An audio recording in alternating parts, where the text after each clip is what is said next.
Fascist Sheikh হাসিনার আমলে অনিয়ম, দুর্নীতি ও লুটপাটের ভয়াবহ যে চিত্র উঠে এসেছে শ্বেতপত্রে, সেখানে লুটের প্রক্রিয়া প্রকাশ পেলেও কারা এর সঙ্গে জড়িত তার সুস্পষ্ট তথ্য নেই।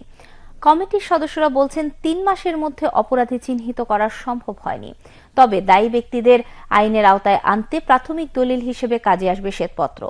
অপরাধীদের শাস্তি দিতে তাদের বিরুদ্ধে আনিত অভিযোগের তথ্য উপাত্ত যথাযথভাবে সন্নিবেশিত করে কোর্টে উপস্থাপনের পরামর্শ তাদের। রিপোর্ট দিনা সুলতানার।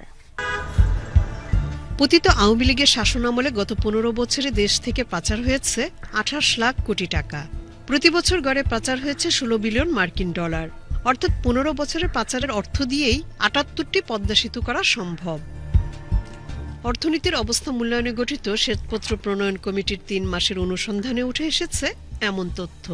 শ্বেতপত্র বলছে ১৫ বছরে উন্নয়ন প্রকল্পে ব্যয়ের ৪০% লুটপাট হয়েছে। ৭ লাখ কোটি টাকা ব্যয়ের মধ্যে কমিশন হিসেবেই গেছে ৩ লাখ কোটি টাকা। এ সময় সবচেয়ে বেশি দুর্নীতি হয়েছে ব্যাংকিং খাত, বিদ্যুৎ জ্বালানি, উন্নয়ন প্রকল্প, শিক্ষা এবং স্বাস্থ্য খাত সহ ২৮টি খাতে। নীতিমালার তোয়াক্কা না করে তো পাচার করেছে বিভিন্নভাবে, এবং সেটা সরকারের চোখের সামনে দিয়ে হয়েছে। সরকারের সাথে জড়িত যারা ছিল তারাও এটার মধ্যেই সম্পর্কিত, এবং তারা বাংলাদেশকে তাদের ভবিষ্যৎ হিসাবে মনে করত না। সেই জন্যই বিভিন্ন সময় দুর্নীতির বিষয়টি তুলে ধরা হলেও তার বিরুদ্ধে অবস্থান না নিয়ে বরং দুর্নীতিবাজদের রক্ষা করার দায় সরকার প্রধান হিসেবে শেখ হাসিনা এড়াতে পারেন না বলে মনে করেন শ্বেতপত্র প্রণয়ন কমিটির সদস্য অর্থনীতিবিদ সেলিম রায়হান। ব্যাংকিং খাতে যে খেলাপিরি অথবা লুটপাটের যে ঘটনাগুলো, অথবা করের ক্ষেত্রে যে বিভিন্ন ধরনের ফাঁকি দেওয়া, অথবা বিভিন্ন সরকারি বিভিন্ন প্রকল্পে যে দুর্নীতি হয়, এসব জিনিস কিন্তু আগেও আমরা বিভিন্ন সময়ে মিডিয়াতে এসেছে, গবেষণা থেকেও উঠে এসেছে। সেগুলোর বিরুদ্ধে ব্যবস্থা নেওয়ার ক্ষেত্রে সেই উদ্যোগগুলো আমরা দেখিনি। সেই ক্ষেত্রে তো অবশ্যই সরকার প্রধান যিনি, তার একটা গুরুত্বপূর্ণ দায়িত্ব আছে যে দুর্নীতিগুলো যখন হচ্ছে সেগুলোকে থামানো যায়নি কেন, অথবা যারা এগুলো করছে তাদের বিরুদ্ধে সঠিক ব্যবস্থা নেওয়া হয়নি কেন সময় মতো।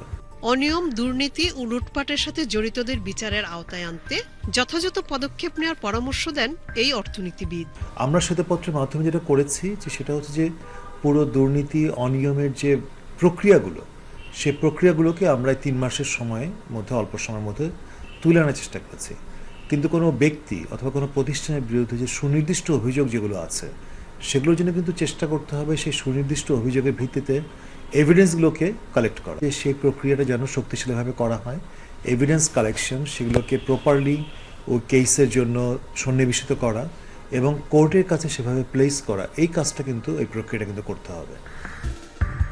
দায়ী ব্যক্তিদের আইনের আওতায় আনতে প্রাথমিক দলিল হিসেবে শ্বেতপত্রকে কাজে লাগাতে না পারলে ভবিষ্যতে এ ধরনের ঘটনা এড়ানো যাবে না বলে মনে করেন সংশ্লিষ্টরা।